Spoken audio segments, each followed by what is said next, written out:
I had such a great conversation right now with Ryan Chute. Now, if you're somebody who's in the trades, electrician, plumber, construction, like all that great stuff, he helps. He's like a wizard at helping you really promote your businesses so that you can be super successful and have what you need. I love blue collar workers. I love these trades because my husband has been in construction for over 35 years and my family has always been in like some sort of blue collar stuff, whether it's electrician or plumber or exterminators or all kinds of stuff. And you know what?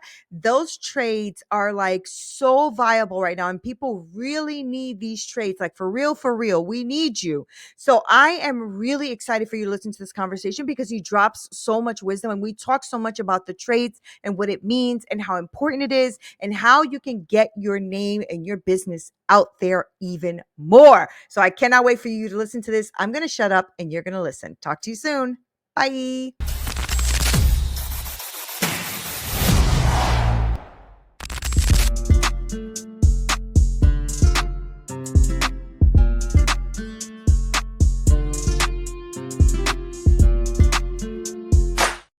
What's up, y'all? This is Neena Perez. What's up, Straight Talkers? I just wanted to say thank you so much for hanging out. You guys are freaking killing it. I think we're like at 130, 140,000 downloads. I don't even know what it is anymore because you guys are freaking awesome. And so I love that you're here because I know that you like listening to real conversations about real life and business. And that's how we do, right? Today, I am so thrilled to introduce you to a powerhouse in the world of strategic marketing and small business transformation. This is Ryan Chute, y'all. Y'all better say hello, okay? Knowing he is really, really known as the secret weapon for business and really helping them rise above the noise. And what I love when I was reading all of his like bio and everything else is that he helps countless entrepreneurs and small businesses punch above their weight. You know what I'm saying? We're talking about boxing here, Ryan. That's what we're talking about. So Ryan's transformed his story into grit and resilience and unwavering commitment to success. So if you're looking for a breakthrough, y'all better listen up, okay? We're going to make an impact today, okay? And defy the odds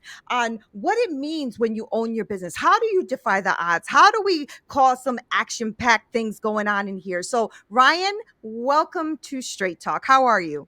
Fantastic. Can't wait. Good. Good. I know I have a lot of energy. Just bear with me. All right. It's the Love it. ADHD, Ryan. It's the I love it. ADHD. It's all I can do. You bring it. So, Bring it, bring it. so I am really glad you're here. I love speaking to experts in their field. I love speaking to people who really know what they're doing and help our people who are listening move the needle forward. And a lot of the conversations that I have with my audience is about like personal development and business and growth and mindset and all that great stuff. So before we get on into the nitty gritties, I do want to know a little bit more about you. So tell us about you because when I was reading your bio, I was like super interested of things you've been through. I love talking about things we've been through, how we've overcome it, and so that we can impact the world today, right? So talk to me about you, Ryan. Who are you? Who Yeah, are for you, sure. dude? Yeah, Who are listen. you? Today, I'm just super blessed. I'm super grateful. I lead Love an that. eight-figure creative consultancy agency uh, at the Wizard of Ads, within the Wizard of Ads, really. And we help home business contractors, like home services like HVAC and plumbing, I love it. professional companies like doctors and lawyers and accountants, and some of those kind of less sexy businesses Mm-hmm. stand out in a place where it's really really hard to stand out. And Mm-hmm. with our systems and processes that we've developed over the last 35 years, of which I've been a part of it for the going on 8 years now, we can 4 to 10x revenue and profitability by using a brand forward marketing strategy for these solutions. But it's really important for us to recognize that it wasn't always that way. I Right. grew up in a retail pirate ship. These disturbingly transactional world of wheeling and dealing and offers and gimmicks. And my Yeah. my Yeah. early Yeah.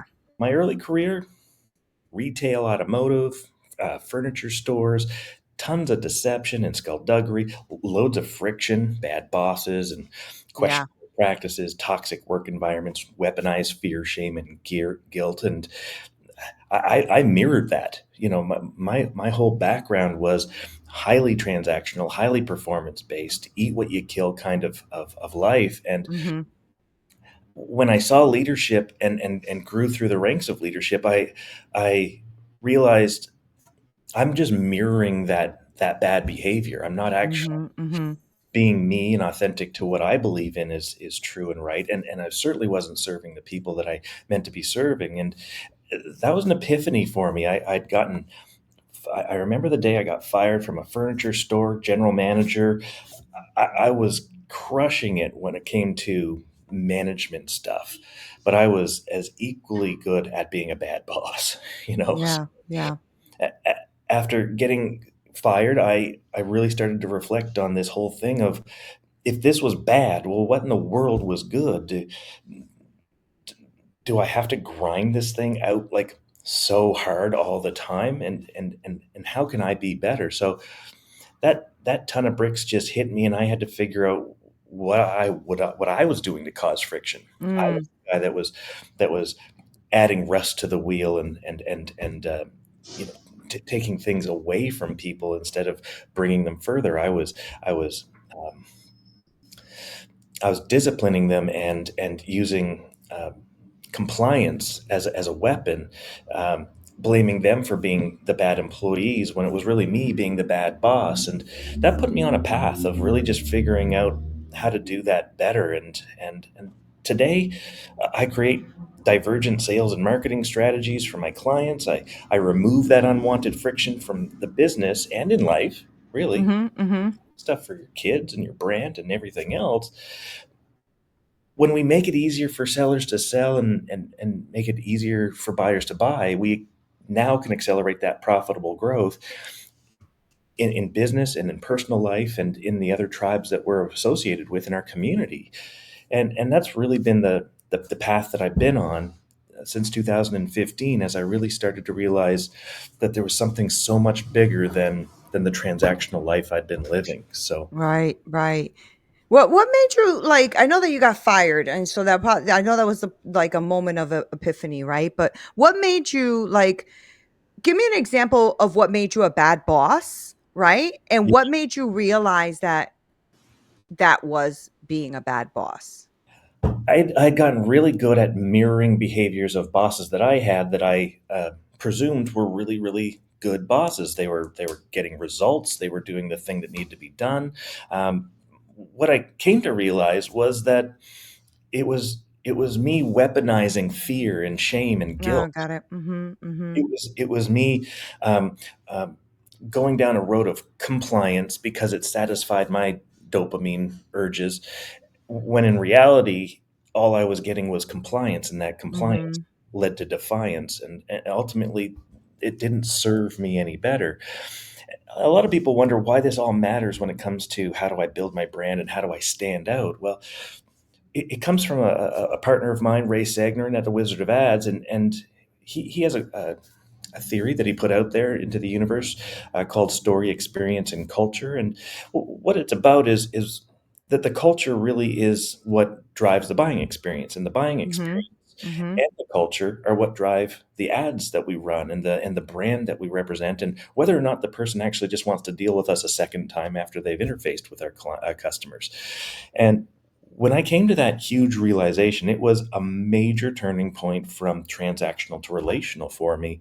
That was the first step in me taking this journey that I've been on for the last 10 years, in figuring out how do I build a better business Right. that just stops slowing myself down, really.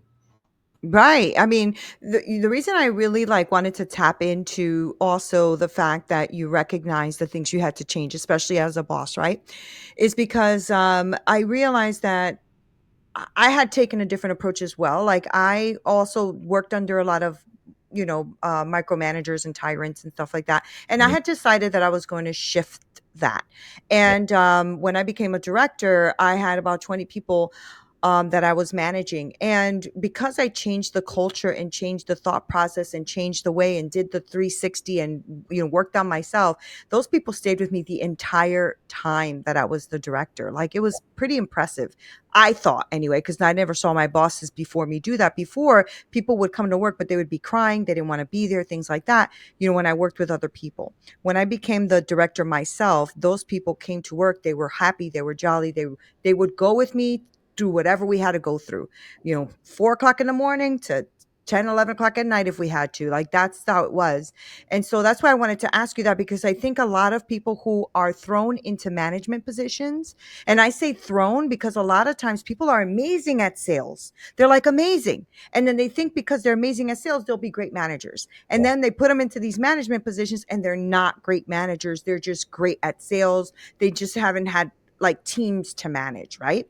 And Yeah. so I'm glad that you guys have shifted and that you're taking a different approach. And I know that when I was reading your bio, that you're known as the secret weapon for these small businesses, right? And so what I want to know is, what are some of the most like overlooked strategies that some of these small businesses can use to create bigger impact and stand out, right? Even what a lot of these small businesses that you're talking about right now, I love that, right? That those are blue collar workers, right? And I love that because my husband is construction, has been in construction for like 35, 40 years, never marketed himself. He's always been a word of mouth type of guy, Yeah. right? But when that happens, sometimes they stay small Yeah. for a long time because that's all they really have known is like this person knows this person and so on. So can you like break that down a little bit for me as the secret weapon, right? What are some of the most overlooked strategies that these small businesses can use to create bigger impact and stand out? Yeah. Oh, I love this question. This is like I'm in my world here. Um, the very first thing that I would want to put out to the universe is that there's an awful lot of research that's been out there that is completely disassociated with business and um, growth and all of these kind of businessy things. They're much more in the sociology world, the anthropology world, sometimes the psychology world. Um, where the missing gap is in a lot of those is that a lot of these disciplines rarely talk to each other, so they fail to pay attention to the Mm-mm. biology of things. And uh, when we start going down these rabbit holes, here's what I discovered. The real fundamentals of trust, the real things that have you stand out and throw the signals that you're looking to throw, start with one major powerful thing, and that's empathy. When we lead with empathy, that is the very first thing that our customers are looking for. That's the thing that the customers are saying, hey, are these people going to club me over the head in this cave when I fall asleep, or are they going to be trustworthy? Right. Once they've ascertained that you are empathetic, and it always has to be empathetic first, then they're going to move into competent.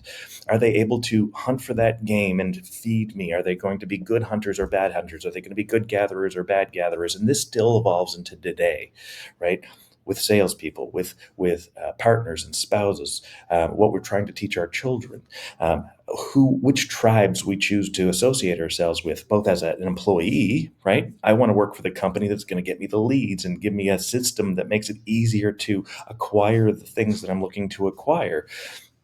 Equally as much as a customer, I'm looking for the place that is not going to charge me for their inefficiencies, that they're not going to be a company that serves themselves before they serve me, that are companies that are willing to do something inconvenient for my convenience as a consumer.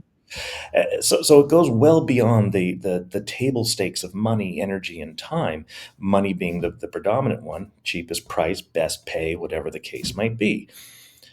So empathy and competence are the two key ingredients to trust, right? When we build trust and we have that established trust, the customer makes the decision that they're going to give us a chance, not buy from us, but give us a chance. Just like the lovely person that we went on a date with for 3 or 4 dates is going to give us the chance for another date or to take things further from an intimacy standpoint. No different than the kid who's listening to the pastor at the front of the church, deciding whether or not this whole religion thing is for them or not. Uh, all of these things are true no matter what the atmosphere or environment is. They're different for different reasons, but they're all anchored in the same core things. So now we have the decision that we're going to do something. Now it's our job as a business to deliver a convenient way to say yes, a convenient way to buy, right? And to deliver convenience both before, during, and after the sale. Right.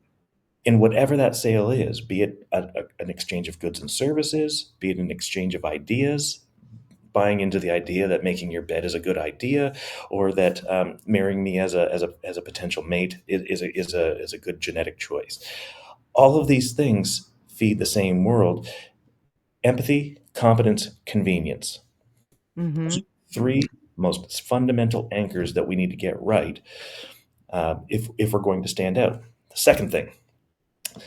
second thing ends up being around how do I want to approach this? The second thing that we have, so we've got empathy, competence, convenience. Now we're trying to figure out how we're going to stand out. And Right. Right.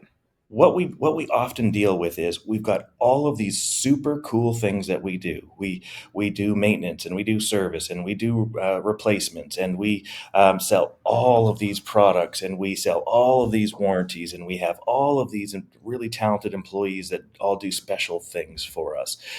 And I'm going to pick on home services because that's the easy one for me to pick on, because it's something that everyone kind of knows. Yeah. But they have all of this stuff, and what they end up getting is, imagine a milk crate, and it's filled with tennis balls. Now, if I took that whole milk crate and I just kind of chucked the whole milk crate at Nina, Nina would be like, "Whoa!" And you might Right. get one, but there's a pretty good chance that you're just going to get pelted with a bunch of balls, and they're going to fall away to the side. But what if I just took one of those tennis balls, the best tennis ball, the bounciest, greenest, fuzziest tennis ball that there was, the best tennis ball you'd ever seen in your whole life, and I just threw that tennis ball at you? Pretty good chance you're going to catch that tennis ball. The idea here is that when we try to be all things to all people, Yeah. we're never going to be anything to anyone, because no one feels like we're speaking to them. Right. But here's where it gets interesting. A friend of mine, her name's Raji. She's this absolutely beautiful human being of a person, and she's very gentle and soft, and a bit mousy, and kind of invisible. And she goes, "I want to help everyone, Ryan. Who do I help?" And I said, "Well, tell me your story." She told me her story. And of course, her story is about a woman coming from India over to America and finding her way, and dealing with some of the challenges that come culturally from India, and how to fit in culturally in a new space, in a new world. And I said, "Raji, it's really, really easy. You need to speak to you. You need to speak to the 500 million women that are all feeling the things that you're feeling right now." I love that. Right? Yeah. And you know who's Mm-hmm. interested in those conversations? People like Nina and Ryan and Mm-hmm. Sally next door, who aren't you, but find your story fascinating because now you're talking authentically. Now you're being real to that person. So if you are Right. a personal brand, be you, right? Yeah. Yeah. What do you, when it comes to that, right? When it comes to brand messaging, right? What do you think is like, or what have you seen, because you've been doing this for some time? What is the most common mistake that you see all these small businesses make, right? How can they develop like a clear, compelling story, right? That resonates with their target audience. Yeah. Because, well, I'm going to just keep going back to my husband because that's who I know is in this kind of space that you deal with, right? Yeah. And he's not a big social media guy. It's not like his thing. He's a very personal guy. He's a guy that puts on his boots, goes to work, does what he has to do, right? Very good at it, very successful at it. But like, how do they do that, right? When it comes to this brand messaging, what is the biggest mistakes or some of the mistakes that you see and you want them to avoid? There's the two biggest mistakes that happen first and foremost beyond anything else are: one, they're choosing which channel to put their message on before they choose what their message is. Mm, The second thing is they haven't yet fleshed out their strategy. What does your husband want to do? Does he want to be the very best contractor practice, which is a very simple lifestyle that is very profitable, but has an upper limit? based on Mhm. his time, right? As soon as he runs out of his time, he's out of opportunity. The only thing that he can do to increase revenue would be to increase prices. And as he gets better at specific things, he can ask for the premium because he does the thing better, faster, easier, smarter, safer, whatever the case might be. So we first have to step into the strategy. So in our world, dealing with tens of thousands of different digital agencies around the world, all selling a particular channel, they're coming to you saying, buy my thing, right? This is Mhm. the very Mhm. best thing that's going to solve all your problems. And it never Mhm. is, because it's only going to solve a piece of the problem. Um, so TikTok is different than Facebook, is different Right. than Right. Instagram. We have to do a strategy for each one, but the strategy isn't what channel strategy. The strategy is, what the heck do you want in life? If you want to grow Mhm. a home service business from $3 million to $30 million, Mhm. you're going to hit a whole bunch of really big challenges. If you did the same thing in the insurance game, it's a completely different set of problems that follow the same issues that you have to resolve first. How do you get from A to B? Right. So once we figure out the strategy and the ambition and what we can actually do, very often people are more ambitious than the length of their shadow, right? They're not tall enough to ride the $30 million business ride yet, right? But when we played Super Mario Brothers when we were kids, we also didn't go from level 1.1 to level 10.9 in, Right. Right. in sitting. We smashed through 1.1 a bazillion times and got killed by the guy and the lava and everything else, Right. until we figured out how to get past those pitfalls Right. and, bottlenecks. So we have to do the same thing in our business. And it's really about a lot of what you talk about on your podcast consistently: the mindset, the strategy, and the Right. implementation. If we don't layer those in sequence, in the order of operations that they need to come into, um, first you have to have a viable product. Some people build a minimum viable product, and some people build an above minimum viable product. And depending on the marketplace, that matters more or less. Then we have to figure out how that we can scale that past ourselves. Then we have to allow ourselves to get out of our own damn way. Yeah, yeah, yeah. Exactly. Yep, yep. Exactly.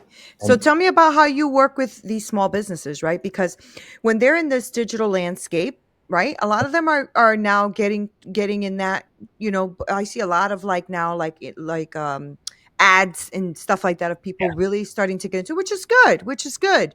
Because like you said, it's not the most sexiest jobs in the world, but they are 100% necessary.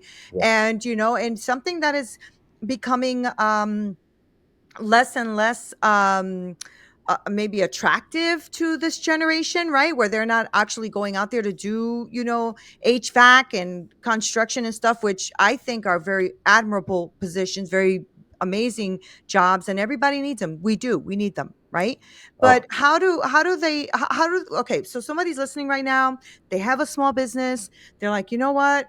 Ryan's right. I need to get my act together. I got to get into this. So, what does that look like to work with you and your organization? Like, what is the outcome of what you do for them?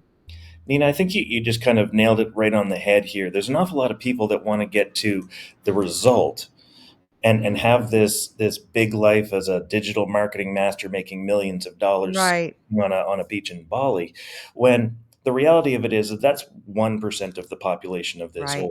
The chances of you being successful at that and winning that game and standing out are incredibly low and next to none. Most often, you're going to go work for an agency who's going to underpay you and overwork you, and you're going to grind it out until you get sick enough to do it yourself, and then pick up a few clients, enough time that you're going to give up and go back to a big agency where they're putting in a lot of energy and money into drawing people into that space. Mhm. Mhm. Now, that's not to say that's for everyone. There's lots of people who are going to be super successful in doing what they do. And certainly lots of people who are listening to this show already have a different mindset to move their money faster and to do those things. But we also have this huge opportunity in the trades. Yeah. It's a monstrous opportunity for Mhm. who are underprivileged, who are looking for opportunity, that don't have the money to go to college, that absolutely deserve to make six figures and millions of dollars by growing Mhm. the trades and becoming business owners. And that's really what I see happening here. So in my core business of Wizard of Ads, that the agency that we're running for home services and professional services, we're first building their strategy, figuring out what it is that you're actually trying to achieve here. We then find out what matters and stands out with this company. Even though they're an ugly duckling company, they absolutely have the opportunity to do something that symbolizes empathy, competence, and convenience, right? That says this is the thing that we do, the thing we stand for, the North Star, the hill we die on, that makes us special, and that represents everything that we do. Mhm. That way you don't have to tell everyone that you sell chicken McNuggets on every friggin' call that you're, every ad that you run, everything that you say. It doesn't have to always be, well, we do chicken McNuggets too. We sell burgers, but we're chicken McNuggets. Doesn't matter, right? Yeah. People will know that you sell chicken McNuggets when you just get them to think I'm loving it. Right, right, right. And ultimately, I made those references because I know that I never even had to say the name of the company, and pretty much everyone on this Yep. podcast is going to know exactly what I'm talking about. Mhm. That's the power of branding. Right. It is. It So is. that happens, and it happens to be true in your personal brand as much as it's true in your business brand. Stand for one big thing, and then all the other things happen secondary to that, and go out to the marketplace and deliver on the things that you promise to do. It's not about Yeah. doing a whole bunch of things well, it's about doing fewer things incredibly well. And that's how you grow an empire and make yourself profitable. One of the biggest problems that digital marketers have, for example, is that they try to be all things to all people, even if they don't have that as a core competency. They're like, oh yeah, no, I'm good at that and that and that and that and that. And then they go find somebody on Fiverr to figure it out. That's not how to do this well. It's That's right. I've got not just a minimum viable product, but I've got a well-tested product that is consistently evolving, and that I'm really dialed into, and I'm going to pour all of my love and energy and effort into it. And that's exactly what Albert Einstein said about genius. It's not that I'm any smarter than anyone else, it's that I spent more time with this problem than anyone else. If you want to be a genius, a guru, and somebody that people see you as an expert at, pour more of your soul into that and Yeah. be something for somebody, but also be okay with not being something else that you're not, right? Mhm. Mhm. I love that. That's my line, Yeah. and that's where you'll make your real money, and grow your profitable business, because now you can control it. Now you can do less things, which pull away from the expenses. You can increase your bottom lines by the efficiencies that you have, and then scale up those customers because you're known for something. Yeah, no, it's so true. And business has always been that way. It's not like business has changed. It's always been that way. Hello. Right. I think the thing is that we are I feel we're just so inundated with so much information now that we get FOMO, we don't think we're good enough, or we think we have to be, uh what is it? Polymorphic or what is Yes. that word? Poly whatever, where you know a little bit about everything. And you do know a little bit about everything, Ryan. That's the thing, right? We do know a little bit about everything, but become the expert in something. The Right. rest of it kind of falls into place. Like as you start to go, then they say, oh, wow, she knows that too. Yes, but they're already in your atmosphere. Right. So let's just get them in there, right? Yeah. And that's really where my role is within Wizard of Ads. I say very clearly to everyone, the whole world knows that I am not a creative writer. That takes a very special brain that Yeah, I it does. not. And I adore creatives, but they are crazy people. Right. They do weird things. They never meet. They struggle with deadlines. They don't never meet them. Lots of them meet plenty of the deadlines, but they struggle. They're like cats, right? You're herding cats because they're thinking in an abstract way, and you have to love that about them, but you don't want them, reviewing your P&L. Right. So you have that specialist, and that's who I'll bring onto my team. I'll have a creative. I'll have a mass media negotiator that does nothing but negotiate mass media every day, all day, at the national level for that Right. small little tiny business in Springfield, Missouri. I don't know. There's a Yeah. Springfield every state. Right. There is a Springfield every state. Let's not speak about Springfield, Ohio, because that's been on the news enough. Yeah, that's their east Okay. dogs. So real quick though, I know we're about to wrap up, but what do you consider in your agency, Wizard of Ads, a small business? What's a small business? Most people, a small business is a startup straight through to about $3 million in our world. Okay. Some people tuck in under the $5 or $7 million mark. There's actually six variables there. There's sizes of business revenue. There's also how much capital they have to be able to Mhm, leverage mhm, the business out of the gate. We take startups straight through to $100 million companies on as clients. Most of our clients come in at around that $3 to $7 million mark, thereabouts. The second group of people that comes in are typically dancing in that 20-ish million mark, where they're really trying to bust through those those next layers, because the digital marketing has kind of hit the ceiling, and they mhm, mhm. can't tap any more natural demand in their markets.